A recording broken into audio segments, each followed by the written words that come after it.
ఓం నమో నారాయణాయ. ఓం నమఃశివాయ. శ్రీమాత్రే నమః. గో పూజ చేయటం వల్ల ఎటువంటి దోషాలు పరిహారమవుతాయి అని చెప్పేసి ధర్మ సందేహం. సహజసిద్ధంగా గో పూజ చేయటం జన్మ సుకృత పుణ్యం.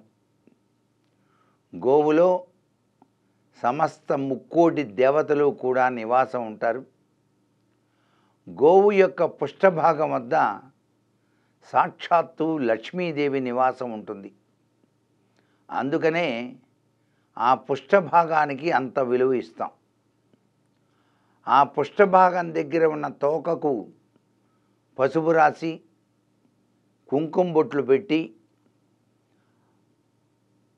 లక్ష్మీ అష్టోత్తర శతనామావళి గనక చదివినట్లయితే మనసులో విశిష్టవంతమైనటువంటి లక్ష్మీ కటాక్షం మనకు వచ్చి తీరుతుంది. కపిల గోవు యొక్క ప్రభావం అద్వితీయంగా ఉంటుంది. గోధుమ వన్య కలిగినటువంటి కపిల గోవు. రోజు గోసేవ చేయటమే జన్మ సార్థక లక్షణం. గోవుని హింసించిన, గోమాంస భక్షణ చేసిన ఆ వ్యక్తి నీచాతి నీచమైనటువంటి జన్మను ఎత్తుతాడు. అందుకే ప్రభుత్వం వారు తప్పనిసరిగా గో సంరక్షణ కోసం గోవును జాతీయ జంతువుగా పరిగణించటం వల్ల అద్వితీయమైనటువంటి ఐశ్వర్యం భారతదేశానికి వచ్చి తీరుతుంది. అమ్మవారి యొక్క దివ్యవంతమైన అనుగ్రహం కలిగి తీరుతుంది. వరలక్ష్మీదేవి యొక్క కృపారస దృష్టి భారతదేశానికి అనుక్షణం కూడా వచ్చి తీరుతుంది అని చెప్పడంలో ఏమాత్రం సందేహం లేదు. అందుకనే గోమాలక్ష్మి అంటారు. గోవు ప్రతినిత్యం ఇంటి ముందుకు వచ్చి నిలబడితే ఆ గోవుకు వలసినటువంటి ఆహారాన్ని ఇస్తే ఆ వ్యక్తి జీవితంలో గ్రహచార రీత్యా సంభవించేటువంటి అనేక కష్టాలన్నీ కూడా పటాపంచలైపోతాయి. వివాహం కావలసినటువంటి స్త్రీలు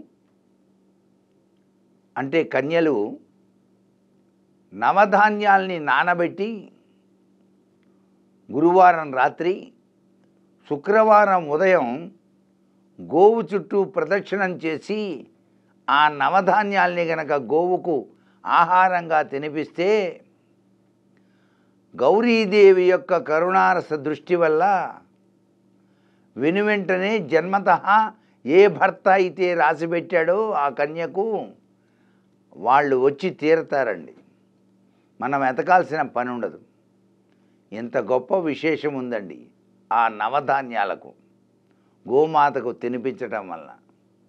అంటే జన్మాంతరాల నుంచి వచ్చిన పాపాల రీత్యా వివాహాలు ఆలస్యమైపోయినప్పుడు ఆ భర్త ఎవడో తెలియక తాపత్రయపడుతూ పూజలు పునస్కారాలు చేసిన ఫలితం లేనప్పుడు గోసేవ చేస్తూ గోవుకి ఈ విధమైన నవధాన్యాల్ని నానబెట్టినవి కనుక శుక్రవారం నాడు కనుక పెట్టి గోసేవ చేస్తే విధి వ్రాసిన దుర్వ్రాత తొలగిపోయి వివాహం అవటానికి ఆస్కారం కూడా ఎక్కువగా ఉంది. అలాగే గురుబలం తగ్గిపోయి మాట్లాడుతున్నప్పుడు తగాదాలు అవుతుంటే చిన్న మాట చెప్పినా కూడా పవాయ్ నీ మాట అనేది ఏంటి అని చెప్పేసి అతన్ని తక్కువగా అంచనా వేస్తుంటే, అన్ని పనులు స్తంభిస్తూ ఉంటే, నానబెట్టిన శనగల్ని గురువారం నాడు గోమాతకు కనుక తినిపించినట్లయితే ఆ యొక్క ప్రభావం నుంచి బయటపడటానికి ఆస్కారం ఎక్కువగా ఉంటుంది. అందుకే గోపూజ చేయటం వలన పెక్కు దోషాలు హరించబడతాయి అంటోంది శాస్త్రం. అటువంటి గోవుకు మనం ప్రతినిత్యం కూడా నమస్కారం చేసుకోవాలి.